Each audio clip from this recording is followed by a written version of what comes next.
नमस्कार दोस्तों खबर महाराष्ट्र से लेकर आया हूं आपके लिए। वही महाराष्ट्र जहां 20 नवंबर को वोटिंग होनी है, 23 नवंबर को नतीजे आएंगे, सीटें 288 हैं। इस महाराष्ट्र में दो अलायंस हैं, एक महायुति और एक महाविकास अघाड़ी।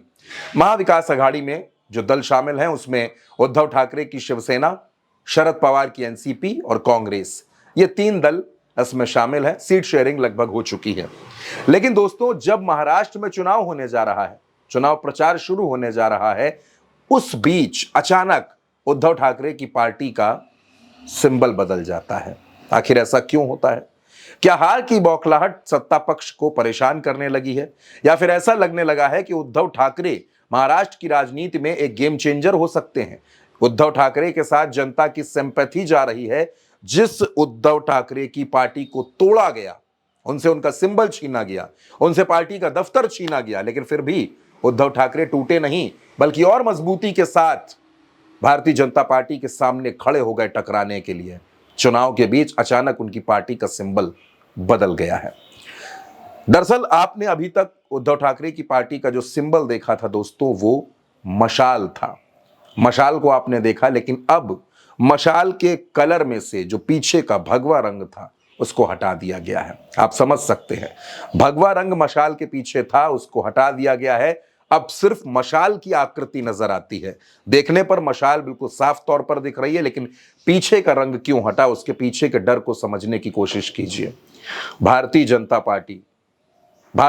पार्टी जो भगवा रंग पर एक तरह से अपने एकाधिकार का दावा करती है, वो उद्धव ठाकरे से घबराने लगी थी। दरअसल दोस्तों, बीजेपी अच्छी तरह से जानती है कि भले ही उसने एकनाथ शिंदे को तोड़ लिया, भले ही उसने सरकार बना ली, एकनाथ शिंदे उसके साथ हैं, लेकिन महाराष्ट्र में आज भी, पश्चिमी महाराष्ट्र की बेल्ट हो, मराठवाड़ा की बेल्ट हो, इन तमाम इलाकों में उद्धव ठाकरे की पार्टी ही प्रभावी है। और खासतौर पर मुंबई रीजन में भी उद्धव ठाकरे की पार्टी का रुतबा है, दबदबा है।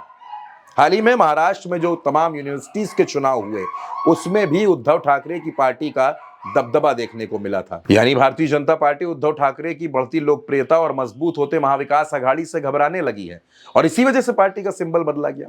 दरअसल दोस्तों, महाराष्ट्र में जब से भारतीय जनता पार्टी की लिस्ट आई है, उसके बाद से तमाम बेचैनियां बढ़ गई हैं। एकनाथ शिंदे को यह लगने लगा है कि बीजेपी जिस तरह से प्रत्याशी उतार रही है और जिस एग्रेशन में भारतीय जनता पार्टी चुनाव में आ रही है, अगर कहीं ऐसी स्थिति बनी कि महायुति को बहुमत मिल गया, तो भी एकनाथ शिंदे को वो मुख्यमंत्री नहीं बनाएगी। ऐसे में एकनाथ शिंदे ने भी ये तय कर लिया है कि चुनाव के बाद की रणनीतियां कुछ दूसरी होंगी। लेकिन दोस्तों, महाराष्ट्र की राजनीति में एक नाम को आप भूल नहीं सकते, वो नाम शरद पवार का है। और शरद पवार की रणनीति के साथ जब उद्धव ठाकरे जुड़ जाते हैं, जब कांग्रेस जुड़ जाती है, तो महाविकास अघाड़ी पहले से और मजबूत हो जाता है।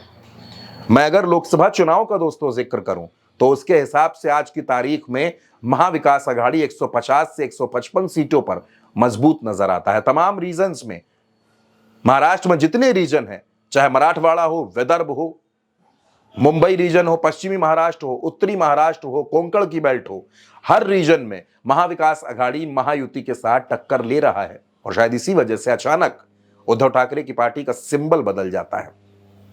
शायद बीजेपी को ऐसा लगता है कि अगर सिंबल बदल जाएगा, सिंबल का रंग कुछ बदल जाएगा, तो वोटर्स कंफ्यूज होंगे, और वोटर्स के कंफ्यूज होने का फायदा बीजेपी उठाना चाहती है। वैसे भी दोस्तों, महाराष्ट्र में तमाम तरह के खुलासे हो रहे हैं, चाहे वो वोटिंग लिस्ट का खुलासा हो, बड़े बड़े पत्रकारों ने खुलासे किए। वरिष्ठ पत्रकार अशोक वानखेड़े ने पूरी पोल खोलकर रख दी। यानी महाराष्ट्र को जीतने के लिए वो बीजेपी जो हरियाणा में किसी तरह से जीत पाई, वो बीजेपी महाराष्ट्र को जीतने के लिए परेशान है। वो जानती है कि महाराष्ट्र आर्थिक राजधानी है देश की।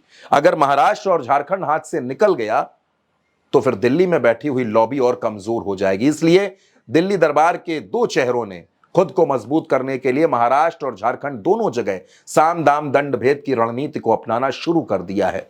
और उसी रणनीति का यह कदम है कि उद्धव ठाकरे की पार्टी के साथ ऐसा हुआ है। फिलहाल दोस्तों, उद्धव ठाकरे की पार्टी के तमाम नेताओं ने अपने नए सिंबल का प्रचार जोर शोर से शुरू कर दिया है।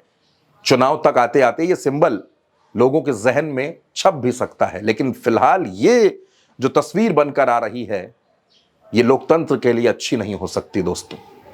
जिस तरह से उद्धव ठाकरे को परेशान किया गया लंबे वक्त से, और अब चुनाव आने पर भी उनको अलग अलग तरीकों से निशाने पर लिया जा रहा है। महाराष्ट्र की जनता सब कुछ देख रही है।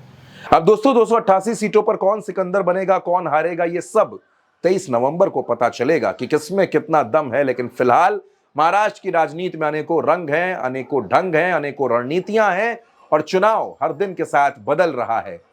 चुनाव जैसे जैसे बदलेगा, चुनाव की हर खबर आपको उल्टा चश्मा यूसी पर हम जरूर दिखाएंगे। इसलिए उल्टा चश्मा यूसी को सब्सक्राइब जरूर करिएगा और अपने दोस्तों में ये वीडियो शेयर भी करिएगा।